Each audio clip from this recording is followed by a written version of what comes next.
Harry Potter की अभी तक की कहानी में हमने सुना कि जब अंकल वर्नन हैरी, डडली और पिटूनिया आंटी को लेकर के एक समुद्र के बीच में बनी झोपड़ी में चले गए और रात को वहां पर हैग्रिड आ गया और फिर उसने हैरी को उसकी बर्थडे पर एक केक दिया।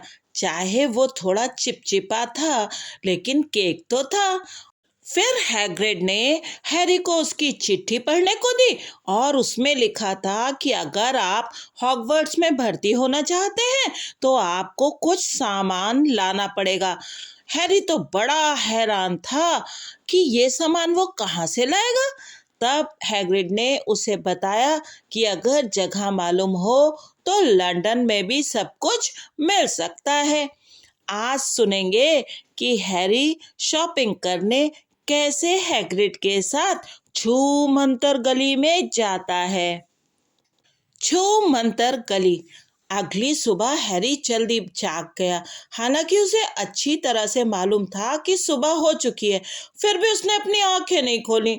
मैं एक सपना देख रहा था, उसने अपने आप को समझाते हुए कहा। मैंने सपने में देखा कि हैग्रिड नाम का एक भीमकाय आदमी आया है और उसने मुझे बताया है कि मैं जादूगरों के स्कूल में पढ़ने जा रहा हूँ, लेकिन जब मैं अपनी आंखें खोलूंगा तो खुद को घर की अपनी अलमारी में पाऊंगा। तभी अचानक एक तेज आवाज हुई, जैसे कोई खटखटा रहा हो और या पेटूनिया आंटी दरवाजा खटखटा रही हैं। हैरी ने सोचा, हालांकि उसका दिल डूब रहा था, परंतु उसने अब भी अपनी आंखें नहीं खोली। कितना अच्छा सपना था। ठक ठक ठक। ठीक है, हैरी बड़बड़ाया, उठता हूँ। वह उठकर बैठ गया और हैग्रिड का भारी कोट उसके ऊपर से गिर गया। झोपड़ी सूरज की रोशनी से भरी हुई थी। तूफान खत्म हो चुका था। सोफे पर हैग्रिड सो रहा था और एक उल्लू अपने पंजे से खिड़की पर ठक ठक कर रहा था, जिसकी चोंच में एक अखबार दबा था। हैरी हाथों के बल उठकर खड़ा हुआ। वह इतना खुश था मानो उसके अंदर कोई बड़ा सा गुब्बारा फूल रहा हो। वह सीधा खिड़की तक गया और उसे झटके से खोल दिया। उल्लू झपट कर अंदर आया और उसने हैग्रिड के ऊपर अखबार गिरा दिया, परंतु हैग्रिड नहीं जागा। उल्लू फर्श पर मंडराने लगा और हैग्रिड के कोट पर हमला करने लगा। ऐसा मत करो, हैरी ने उल्लू को वहां से भगाने की कोशिश की, परंतु उल्लू ने उस पर तेजी से अपनी चोंच मारी और एक बार फिर से कोट पर हमला करने लगा। हैग्रिड, हैरी ने जोर से कहा, एक उल्लू है, उसे पैसे दे दो। हैग्रिड सोफे पर पड़े पड़े ही घुरघुराया। क्या? वह अखबार पहुंचाने के बदले में पैसे चाहता है? जेबों में देखो। हैग्रिड के कोट में जैसे जेबों के सिवाय और कुछ था ही नहीं। चाबियां, चाबियों के गुच्छे, घोंगे के गोले, धागे की गिट्टियां, पेपरमेंट, कैंडी, टी बैग्स। आखिरकार हैरी ने मुट्ठी भर अजीब से दिखने वाले सिक्के बाहर निकाले। उसे 5 नट दे दो, हैग्रिड ने नींद भरी आवाज में कहा। नट? कांसे के छोटे सिक्के। हैरी ने कांसे के 5 छोटे सिक्के गिने और उल्लू ने अपना पैर बाहर कर दिया ताकि हैरी उन सिक्कों को एक छोटी सी चमड़े की थैली में रख सके जो उसके पैर में बंधी थी। फिर उल्लू खुली खिड़की से बाहर उड़ गया। हैग्रिड तेज आवाज में जम्हाई लेते हुए खड़ा हुआ और अंगड़ाई लेने लगा। बेहतर होगा कि हम जल्दी चल दें हैरी, आज बहुत काम करना है, लंदन जाना है और तुम्हारे स्कूल का सब सामान खरीदना है। हैरी जादूगरों के सिक्कों को उलट पलट रहा था और उन्हें ध्यान से देख रहा था। तभी उसके मन में एक ऐसा विचार आया जिसने उसके अंदर के खुशी के गुब्बारे से सारी हवा बाहर निकाल दी। अरे हैग्रिड! क्या? अपने भारी भरकम जूते पहनते हुए हैग्रिड बोला। मेरे पास पैसे तो हैं ही नहीं, और आपने वर्नन अंकल की बात तो रात को सुन ही ली थी। वे मुझे हॉगवर्ट्स जाने और जादू सीखने के लिए एक पैसा भी नहीं देंगे। उसकी चिंता मत करो, हैग्रिड ने खड़े होकर अपना सिर खुजाते हुए कहा। तुमने कैसे सोच लिया कि तुम्हारे मम्मी डैडी तुम्हारे लिए कुछ भी नहीं छोड़ गए होंगे? परंतु उनका घर तो तबाह हो गया था। वे अपना सोना घर में नहीं रखते थे बेटे। नहीं, हम सबसे पहले ग्रिनगॉट चलेंगे, जादूगरों का बैंक। एक कबाब खाओ, ठंडे होने के बावजूद ये उतने बुरे नहीं हैं, और हम तुम्हारे बर्थडे केक के टुकड़े के लिए भी मना नहीं करेंगे। जादूगरों के भी बैंक होते हैं? सिर्फ एक ही है, ग्रिनगॉट, उसे पिशाच चलाते हैं। हैरी जिस कबाब के टुकड़े को पकड़े था वह उसके हाथ से छूट गया। पिशाच? हाँ, और हम तुम्हें बताए देते हैं कि इसे लूटने की कोशिश करने वाला कोई पागल ही होगा। कभी भी पिशाचों से पंगा मत लेना हैरी। किसी चीज को सुरक्षित रखने के लिए ग्रिनगॉट दुनिया में सबसे सुरक्षित जगह है, शायद हॉगवर्ट्स को छोड़कर। सच तो ये है कि हमें ग्रिनगॉट वैसे भी आना था, डंबलडोर के काम से। हॉगवर्ट्स का काम है। हैग्रिड ने अपने सीने को गर्व से फुला लिया। वे आमतौर पर अपने महत्वपूर्ण काम हम ही से करवाते हैं, तुम्हें लाना, ग्रिनगॉट से सामान निकालना। उन्हें मालूम है कि वे हम पर भरोसा कर सकते हैं। सब चीजें ले ली तो फिर चलो। हैरी हैग्रिड के पीछे पीछे चट्टान पर आ गया। अब आसमान बिल्कुल साफ था और समुद्र सूरज की रोशनी में चमक रहा था। वर्नन अंकल जो नाव किराए पर लाए थे वो अब भी वहीं थी। हालांकि तूफान के कारण उसके पेंदे में बहुत सा पानी भर गया था। आप यहाँ आए कैसे थे? हैरी ने पूछा, क्योंकि दूसरी नाव कहीं नजर नहीं आ रही थी। उड़कर आए थे, हैग्रिड ने कहा। उड़कर? हाँ, परंतु हम लोग इस नाव में वापस चलेंगे। अब तुम हमें मिल गए हो, इसलिए हमारा जादू करना ठीक नहीं रहेगा। वे नाव में बैठ गए। हैरी अब भी हैग्रिड को घूर रहा था और ये कल्पना करने की कोशिश कर रहा था कि हैग्रिड उड़ते समय कैसा लग रहा होगा। वैसे नाव चलाने में हमें शर्म आ रही है, हैग्रिड ने एक बार फिर हैरी को कनखियों से देखते हुए कहा। क्या हम नाव को थोड़ा थोड़ा सा तेज कर दें ताकि हम जल्दी पहुंच जाएं? बशर्ते तुम इसका जिक्र हॉगवर्ट्स में ना करो। बिल्कुल नहीं करूंगा, हैरी ने कहा, जो जादू के और कमाल देखने के लिए उत्सुक था। हैग्रिड ने अपनी गुलाबी छतरी बाहर निकाली, उसे नाव के किनारे पर 2 बार ठोका और नाव तेजी से किनारे की तरफ चल पड़ी। ग्रिनगॉट को लूटने की कोशिश करना पागलपन क्यों है? हैरी ने पूछा। मंत्र है, टोटके हैं, हैग्रिड ने कहा, और ये बोलते समय उसने अपना अखबार खोल लिया। लोग कहते हैं कि भारी सुरक्षा वाली तिजोरियों की रक्षा के लिए वहां पर ड्रैगन भी हैं, और फिर वहां रास्ता ढूंढना भी आसान काम नहीं है। ग्रिनगॉट लंदन से सैकड़ों मील नीचे है, अंडरग्राउंड से भी नीचे गहराई में। अगर आपके हाथ कोई चीज लग भी गई तो आप बाहर निकलने की कोशिश में भूखे मर जाएंगे। जब हैग्रिड अपना अखबार दैनिक जादूगर पढ़ रहा था तो हैरी बैठा बैठा इस बारे में सोचता रहा। हैरी ने वर्नन अंकल से सीखा था कि जब लोग अखबार पढ़ते हैं तो उनसे बात नहीं करनी चाहिए, परंतु चुप रहना बहुत मुश्किल था। जिंदगी में उसके दिमाग में इतने सारे सवाल कभी एक साथ नहीं आए थे। जादू का मंत्रालय हमेशा की तरह गड़बड़ काम कर रहा है, हैग्रिड पेज पलटते हुए बुदबुदाए। क्या जादू का भी मंत्रालय होता है?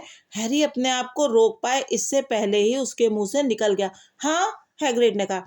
सब चाहते थे कि डंबलडोर मंत्री बन जाए, पर वे हॉगवर्ट्स छोड़ने को तैयार नहीं थे। इसीलिए बूढ़े कॉर्नेलियस फज को मंत्री बना दिया गया। दुनिया में उससे बड़ा अनाड़ी नहीं मिलेगा।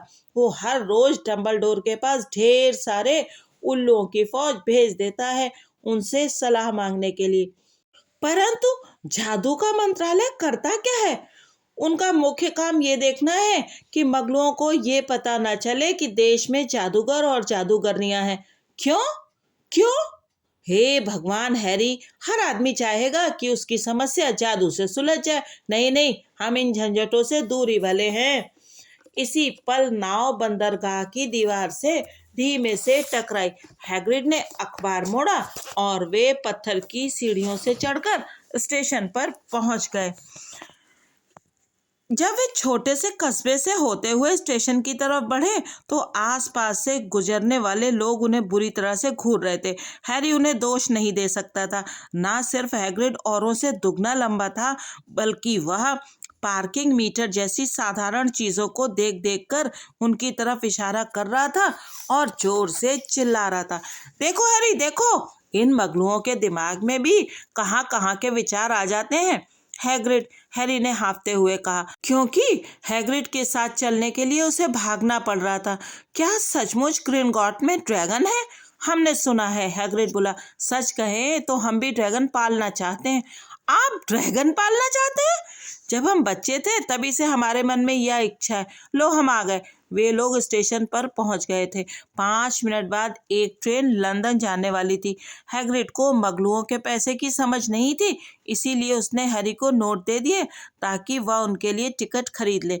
ट्रेन में लोग उनकी तरफ और भी ज्यादा घूर रहे थे। हैग्रिड 2 सीटों पर बैठा था और पीले गोल तंबू जैसी कोई चीज बुन रहा था। तुम्हारे पास तुम्हारी चिट्ठी है ना हैरी? उसने फंदे गिनते हुए पूछा। हैरी ने लिफाफे को अपनी जेब से बाहर निकाला। ठीक है, हैग्रिड ने कहा, इसमें वह सारा सामान लिखा है जिसकी तुम्हें जरूरत है। हैरी ने कागज के दूसरे टुकड़े को खोलकर देखा जिसे उसने पिछली रात को नहीं पढ़ा था। इसमें लिखा था, हॉगवर्ट्स जादूगरी और तंत्र का विद्यालय, यूनिफॉर्म। फर्स्ट ईयर के बच्चों को इन चीज़ों की ज़रूरत होगी। 3 जोड़ी काम करने के सादे दुशाले काले, एक सादी नुकीली टोपी काली दिन में पहनने के लिए, एक जोड़ी सुरक्षा दस्ताने ड्रैगन के चमड़े के या इससे मिलते जुलते, एक चोगा जाड़े में पहनने के लिए काला सफ़ेद डोरी वाला। कृपया ध्यान रखें कि सभी विद्यार्थियों के कपड़ों पर उनके नाम के टैग लगे होने चाहिए। कोर्स की किताबें, सभी विद्यार्थियों को नीचे लिखी किताबों की एक प्रति लानी होगी। मंत्रों की शुरुआती किताब भाग 1, मिरांडा गोशॉक, जादू का इतिहास बथिल्डा बैकशॉट, जादुई किताब एडलबर्ट वेफलिंग, रूप परिवर्तन की शुरुआती किताब एम्ब्रिक स्विच, 1000 जड़ी बूटियां और फफूंदियां, फिलिडा स्पोर, जादुई काढ़े, आर्सेनियस जिगर, विचित्र जानवर और उन्हें कहाँ ढूंढा जाए, न्यूट स्कैमेंडर, गुप्त कलाओं से रक्षा, क्वेंटिन ट्रिम्बल। अन्य सामग्री, एक जादुई छड़ी, एक कढ़ाई जस्ते की स्टैंडर्ड साइज 2, एक जोड़ी कांच या स्फटिक की शीशियां, एक दूरबीन, एक जोड़ी पीतल के तराजू। विद्यार्थी चाहे तो उल्लू या बिल्ली या मेंढक भी ला सकते हैं। विद्यार्थियों के माता पिता ध्यान रखें कि फर्स्ट ईयर के बच्चों को जादुई झाड़ू लाने की इजाजत नहीं है। क्या ये सब हमें लंदन में मिल जाएगा? हैरी ने हैरान होकर जोर से पूछा। हाँ, पर आपको सही जगह मालूम होनी चाहिए, हैग्रिड ने कहा। हैरी पहले कभी लंदन नहीं आया था। हालांकि हैग्रिड को मालूम था कि उसे कहाँ जाना है, परंतु जाहिर था उसे आम तरीके से जाने की आदत नहीं थी। वह प्लेटफॉर्म पर टिकट बैरियर में फंस गया और हल्ला मचाने लगा कि मगलुओं की सीटें बहुत छोटी होती हैं और उनकी ट्रेनें बहुत धीमे चलती हैं। हम नहीं जानते कि जादू के बिना मगलुओं का काम कैसे चलता है। यह उसने तब कहा जब वे टूटी फूटी ऑटोमेटिक सीढ़ी पर चढ़े जो उन्हें एक भीड़ भरी सड़क पर ले गई, जिसके दोनों तरफ दुकानें बनी थी। हैग्रिड इतना लंबा चौड़ा था कि उसे देखते ही भीड़ छंट जाती थी। हैरी को बस इतना करना होता था कि वो उसके ठीक पीछे चले। वे किताबों की दुकानों, म्यूजिक स्टोर्स, हैमबर्गर बार और सिनेमा घर के पास से गुजरे, परंतु एक भी दुकान ऐसी नहीं दिख रही थी जिसे देखकर लगे कि वहां जादुई छड़ी मिल सकती थी। यह सामान्य लोगों से भरी एक सामान्य सड़क थी। क्या सचमुच जादूगरों का ढेर सारा सोना उनके नीचे मीलों गहराई में दबा हुआ था? क्या सचमुच ऐसी दुकानें थीं जहां मंत्रों की किताबें और जादुई झाड़ुएं मिलती थीं? कहीं डर्सली परिवार ने उसके साथ कोई भयानक मजाक तो नहीं किया? अगर हैरी को ये पता ना होता कि डर्सली परिवार को मजाक करना नहीं आता, तो वो ऐसा जरूर सोच सकता था। हालांकि हैग्रिड ने जो कुछ भी बताया था वह सब कल्पना से परे था, फिर भी हैरी को उसकी बात पर यकीन था। हैग्रिड ने रुकते हुए कहा, यह रही रिश्ती कढ़ाई, यह एक मशहूर जगह है। रिश्ती कढ़ाई एक छोटा सा और गंदा सा बियर बार था। अगर हैग्रिड ने उसकी तरफ इशारा ना किया होता तो हैरी उसे देख ही नहीं पाता। आसपास से तेजी से गुजरते हुए लोग उसकी तरफ नहीं देख रहे थे। उनकी निगाहें तो इस तरफ की किताबों की बड़ी दुकान से उस तरफ की रिकॉर्ड शॉप तक सीधी जा रही थी, जैसे उन्हें रिश्ती कढ़ाई नजर ही नहीं आ रही हो। दरअसल हैरी को यह अजीब सा एहसास हो रहा था कि यह सिर्फ उसे और हैग्रिड को ही दिख रही थी। इससे पहले कि वो ये कह पाए, हैग्रिड उसे खींचकर अंदर ले गया। मशहूर जगह के हिसाब से यहाँ कुछ ज्यादा ही अंधेरा और गंदगी थी। कुछ बूढ़ी महिलाएं एक कोने में बैठकर छोटे गिलासों में शहरी पी रही थी। उनमें से एक लंबा पाइप पी रही थी। ऊंची टोपी पहने एक नाटा आदमी बूढ़े मैनेजर से बातें कर रहा था, जो काफी गंजा था और किसी पिलपिले अखरोट की तरह दिख रहा था। जब वे अंदर घुसे तो बातचीत की आवाजें थम गई। लगता था वहां सब लोग हैग्रिड को जानते थे। उन लोगों ने उसकी तरफ देखकर हाथ हिलाया और मुस्कुराए। मैनेजर ने गिलास की तरफ हाथ बढ़ाया और पूछा, हैग्रिड, हमेशा वाला ही पियोगे ना? नहीं पी सकते टॉम, हम हॉगवर्ट्स के काम से आए हैं, हैग्रिड ने हैरी के कंधे पर अपना भारी हाथ ठोकते हुए कहा, जिसके वजन से हैरी के घुटने झुक गए। हे भगवान, मैनेजर ने हैरी की तरफ देखते हुए कहा, क्या क्या ऐसा हो सकता है? रिश्ती कढ़ाई अचानक पूरी तरह शांत और खामोश हो गई। भगवान भला करे, बूढ़ा मैनेजर बोला। हैरी पॉटर, कितने सम्मान की बात है। वह बार के पीछे से लपक कर बाहर आया, हैरी की तरफ दौड़ा और उसका हाथ अपने हाथों में ले लिया। उसकी आंखों में आंसू भरे थे। हमारी दुनिया में आपका स्वागत है मिस्टर पॉटर, स्वागत है। हैरी को समझ में नहीं आ रहा था कि क्या कहे। सब लोग उसी की तरफ देख रहे थे। पाइप पीने वाली बूढ़ी महिला पाइप खींचे जा रही थी और उसे पता ही नहीं चला कि पाइप बुझ चुका था। हैग्रिड का चेहरा चमक रहा था। फिर बहुत सी कुर्सियों के खिसकने की तेज खड़खड़ाहट हुई और अगले ही पल रिश्ती कढ़ाई के सभी लोग उससे हाथ मिला रहे थे। Doris Crockford sir. Mister Potter, मुझे यकीन नहीं होता मैं आपसे मिल रही हूँ। मुझे गर्व है मिस्टर पॉटर, मुझे गर्व है। हमेशा आपसे हाथ मिलाना चाहता था। मैं खुशी के मारे पागल हो रहा हूँ। मैं बता नहीं सकता मिस्टर पॉटर कि आपसे मिलकर कितनी खुशी हुई। मेरा नाम डिगल है, डिटेलस डिगल। मैंने आपको पहले भी देखा है, हैरी ने कहा, जब डिटेलस डिगल की टोपी रोमांच के कारण गिर गई। आपने मुझे एक बार दुकान में देखकर सिर झुकाया था, उसे याद है? डिडलेस डिगल ने चिल्लाते हुए चारों तरफ देखा। सुना तुमने? उसे याद है। हैरी ने बार बार हाथ मिलाए। डोरिस क्रॉकफोर्ड हाथ मिलाने के लिए बार बार आती रही। एक पीला सा युवक रास्ता बनाते हुए आगे आया। वह बहुत घबराया सा दिख रहा था। उसकी एक आंख फड़क रही थी। प्रोफेसर क्विरल, हैग्रिड ने कहा। हैरी, प्रोफेसर क्विरल हॉगवर्ट्स में तुम्हारे टीचर होंगे। प, प, प, प, प, पॉटर, प्रोफेसर कुरेल ने हकलाते हुए कहा और उन्होंने हैरी का हाथ कस कर पकड़ लिया। बता नहीं सकता आपसे मिलकर कितना खुश हूँ। आप किस तरह का जादू सिखाते हैं प्रोफेसर कुरेल? गुप्त कलाओं से रक्षा का, प्रोफेसर कुरेल ने फुसफुसाते हुए कहा, जैसे इस बारे में वे सोचना नहीं चाहते हो। वैसे तुम्हें इसे सीखने की क्या जरूरत है ना पॉटर? वे घबराहट में हंसे। मुझे लगता है तुम अपना सामान लेने के लिए आए होगे। मुझे भी खून चूसने वाले भूतों पर एक नई किताब खरीदना है। वे इस विचार से ही आतंकित दिख रहे थे, परंतु दूसरे लोग यह सहन नहीं कर पा रहे थे कि प्रोफेसर क्विरल हैरी पर कब्जा किए रहे। उन सब से पीछा छुड़ाने में लगभग 10 मिनट लग गए। आखिरकार हैग्रिड ने अपनी आवाज शोरगुल से ऊंची करने में सफलता पाई। अब चलना चाहिए, बहुत सारा सामान खरीदना है। चलो हैरी। डोरिस क्रॉकफोर्ड ने हैरी से आखिरी बार हाथ मिलाया और हैग्रिड हैरी को बार के अंदर ले गया। अंदर दीवारों से घिरा एक छोटा सा आहता था, जहां एक कूड़ेदान और कुछ जंगली पौधों के सिवाय कुछ भी नहीं था। हैग्रिड ने हैरी की तरफ देखकर दांत निकाले। हमने तुमसे कहा था ना कि तुम मशहूर हो। यहाँ तक कि प्रोफेसर क्विरल भी तुमसे मिलते समय कांप रहे थे। वैसे ये जान लो कि वे हमेशा कांपते ही रहते हैं। क्या वे हमेशा इतने ही घबराए रहते हैं? हाँ, बेचारे बहुत तेज दिमाग था। जब तक वे किताबों से पढ़ते रहे तब तक बिल्कुल ठीक ठाक थे, परंतु फिर उन्होंने असली अनुभव लेने के लिए 1 साल की छुट्टी ली। लोग कहते हैं वे काले जंगल में खून चूसने वाले भूतों से मिले और एक चुड़ैल के कारण उन्हें बहुत सी मुश्किलें आईं। उसके बाद से वे पहले जैसे नहीं रहे। वे विद्यार्थियों से डरते हैं, अपने खुद के विषय से डरते हैं। अब हमारी छतरी कहाँ है? खून चूसने वाले भूत, चुड़ैलें। हैरी का दिमाग घूम रहा था। इस बीच हैग्रिड कूड़ेदान के ऊपर वाली दीवार पर ईंटें गिन रहा था। 3 ऊपर 2 बगल में। वो बुदबुदा रहा था। ठीक है, पीछे हटो हैरी। उसने अपनी छतरी की नोक से दीवार को 3 बार ठोका।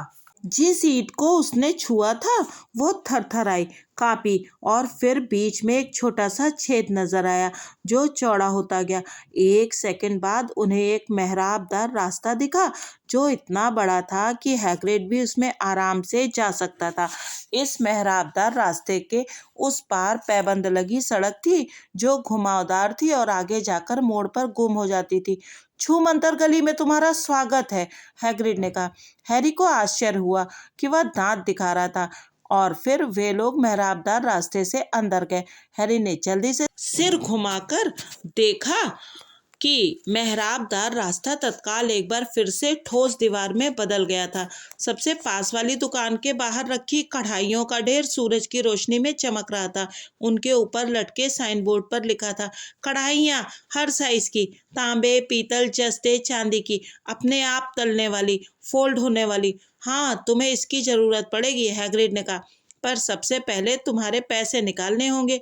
हैरी सोच रहा था, काश उसकी 8 आंखें और होती। सड़क पर चलते समय वो हर दिशा में अपना सर घुमा रहा था और एक साथ सब चीज़ों को देखने की कोशिश कर रहा था। दुकानें, उनके बाहर रखी चीज़ें, सामान खरीदते लोग। औषधियों की दुकान के बाहर वे एक गोल मटोल औरत के पास से गुजरे जो अपना सिर हिला रही थी और कह रही थी, ड्रैगन लीवर 17 सिकल का 1 औंस। ये लोग पागल हो गए हैं।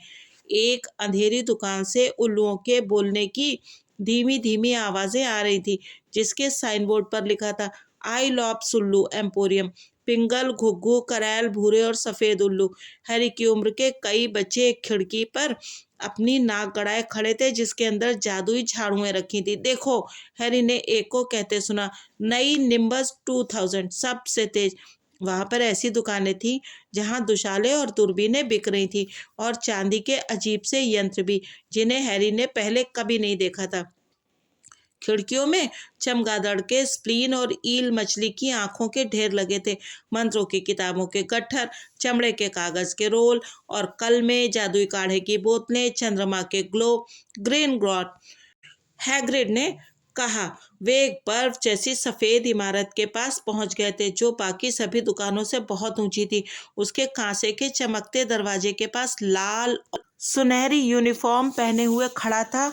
हाँ, पिशाच है, हैग्रिड ने धीमे से कहा जब वे लोग सफेद पत्थर की सीढ़ियां चढ़ते हुए उसकी तरफ बढ़े। पिशाच हैरी से कुछ इंच नाटा होगा। उसका चेहरा सांवला और चालाक सा था।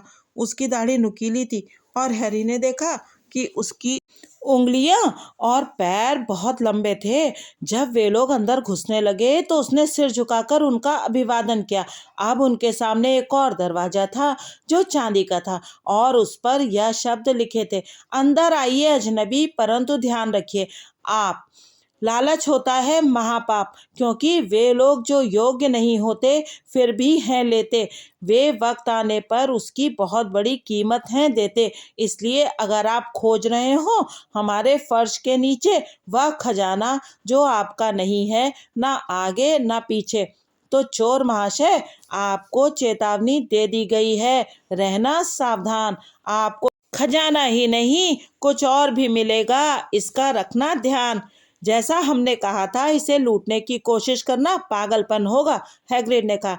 जब वे चांदी के दरवाजे से अंदर जा रहे थे तो पिशाचों की एक जोड़ी ने उन्हें सलाम किया और अब वे संगमरमर के एक बड़े से हॉल में थे। 100 से भी अधिक पिशाच एक लंबे काउंटर के पीछे ऊंचे स्टूलों पर बैठकर मोटे मोटे लेजरों में लिख रहे थे। पीतल के तराजुओं में सिक्के तौल रहे थे। आंखों पर लेंस लगाकर कीमती रत्नों की जांच कर रहे थे। हॉल से बाहर जाने वाले दरवाजे इतने सारे थे कि उन्हें गिना नहीं जा सकता था। बहुत से पिशाच वहां पर खड़े थे और दरवाजों से आने जाने में लोगों की मदद कर रहे थे।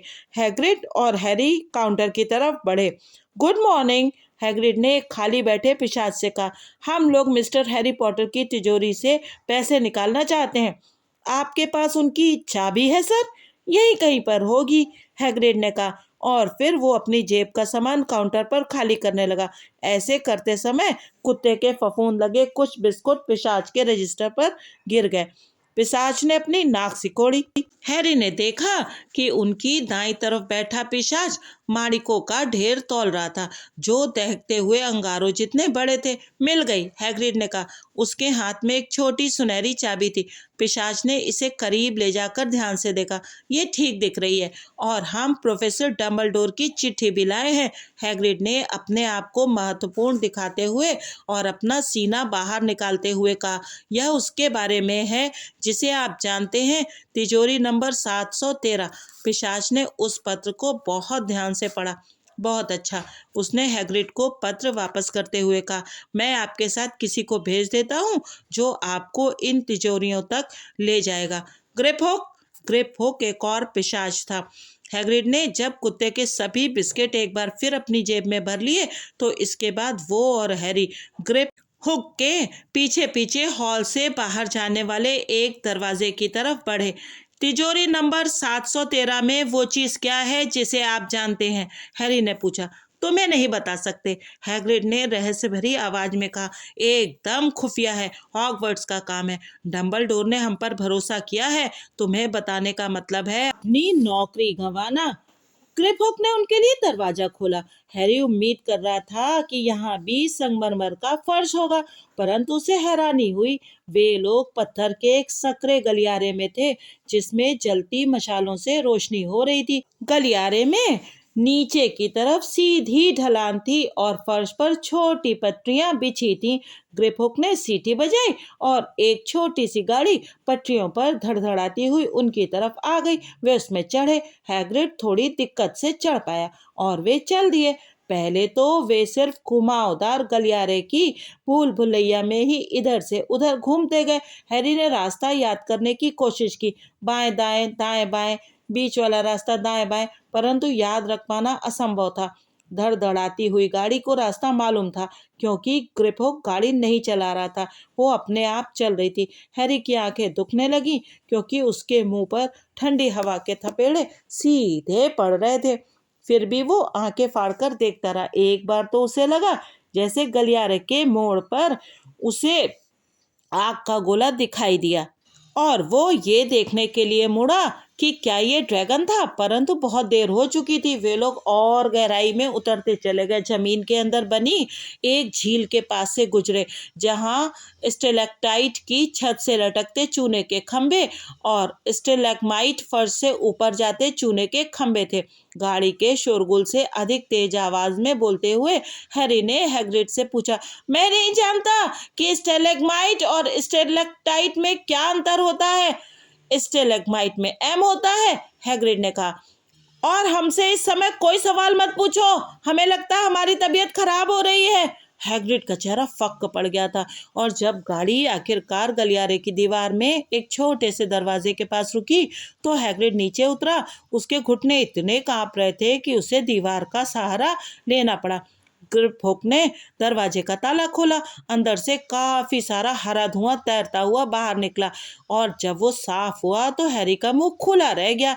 अंदर सोने के सिक्कों का ढेर था, चांदी का अंबार लगा था, छोटे कांसे के नट तो अनगिनत थे। ये सब तुम्हारा है हैरी, हैग्रिड ने मुस्कुराते हुए कहा। ये सब हैरी का था? उसे विश्वास नहीं हो रहा था।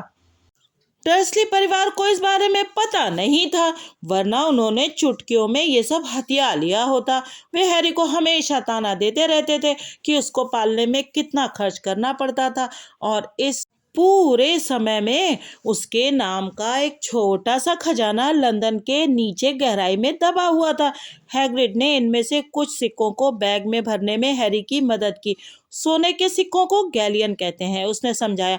एक गैलियन में 17 चांदी के सिकल होते हैं और एक सिकल में 29 नट होते हैं। ये बहुत आसान है। ठीक है, इतना 2 साल के लिए काफ़ी होगा। हम बाकी पैसे तुम्हारे भविष्य के लिए बचा कर रखेंगे। वह ग्रेपहुक की तरफ मुड़ा। अब तिजोरी नंबर 713, और मेहरबानी करके क्या हम थोड़ा धीमे चल सकते हैं? गाड़ी एक ही स्पीड से चलती है, ग्रेपहोक ने कहा। वे लोग अब और भी गहराई में जा रहे थे। उनकी गाड़ी रफ्तार पकड़ रही थी। जब वे सकरे मोड़ पर मुड़कर धड़धड़ाते हुए आगे बढ़े तो हवा बहुत ठंडी हो गई। अब वे एक अंडरग्राउंड दर्रे के ऊपर से तेजी से गुजर रहे थे और हैरी ने गाड़ी के किनारे से झांक कर देखने की कोशिश की कि अंधेरी तलहटी में क्या था, परंतु हैग्रिड ने कराहते हुए उसकी गर्दन पकड़कर उसे पीछे खींच लिया। तिजोरी नंबर 713 में चाबी लगाने का कोई छेद नहीं था। पीछे खड़े रहो, ग्रेपहोक ने रौब झाड़ते हुए कहा। उसने दरवाजे को अपनी लंबी उंगली से हल्के से ठोका और दरवाजा पिघल गया। ग्रेपहोक ने कहा, अगर ग्रीनगॉट के पिशाच के अलावा किसी और ने ऐसा करने की कोशिश की होती तो दरवाजा उसे अंदर चूस लेता और वो अंदर फंसा रह जाता। आप कितने दिनों बाद दरवाजा खोलकर देखते हैं कि कहीं कोई अंदर तो नहीं है? हैरी ने पूछा। लगभग हर 10 साल के बाद, ग्रेपहोक ने बहुत गंदे तरीके से मुस्कुराते हुए कहा। हैरी को विश्वास था कि इस भारी सुरक्षा वाली तिजोरी के अंदर कोई सचमुच असाधारण चीज होगी, इसलिए वो उत्सुकता से आगे की तरफ झुका। उसे उम्मीद थी कि कम से कम यहाँ पर उसे बेशकीमती हीरे जवाहरात तो दिखेंगे ही, परंतु पहली नजर में तो उसे लगा जैसे तिजोरी खाली है। फिर उसे फर्श पर भूरे कागज में लिपटा एक गंदा सा छोटा पैकेट दिखाई दिया। हैग्रिड ने उसे उठाया और अपने कोट के अंदर रख लिया। हैरी ये जानने के लिए बहुत उत्सुक था कि पैकेट में क्या था, परंतु वो ये भी जानता था कि पूछने से कोई फायदा नहीं होगा। चलो एक बार फिर इस बेहुदा गाड़ी में चढ़ जाओ और वापस लौटते समय हमसे बातें मत करना। बेहतर होगा अगर हम अपना मुंह बंद रखें, हैग्रिड ने कहा। तो छूमंतर गली की कहानी का पहला भाग यहीं पर समाप्त करते हैं। आगे जानेंगे हैरी ने अपना जादू का सामान कहाँ कहाँ से और कैसे कैसे खरीदा और अपने पालतू जानवर में उसने कौन सा जानवर खरीदा। उल्लू खरीदा या फिर चूहा खरीदा या फिर बिल्ली खरीदी। तो फिर मिलेंगे अगले अंक में और सुनाएंगे हैरी पॉटर और पारस पत्थर की कहानी। तब तक बने रहिए यूट्यूबर मौसी की कहानियों के साथ और सुनते रहिए मजेदार कहानियाँ और चैनल को सब्सक्राइब करना मत भूलिएगा।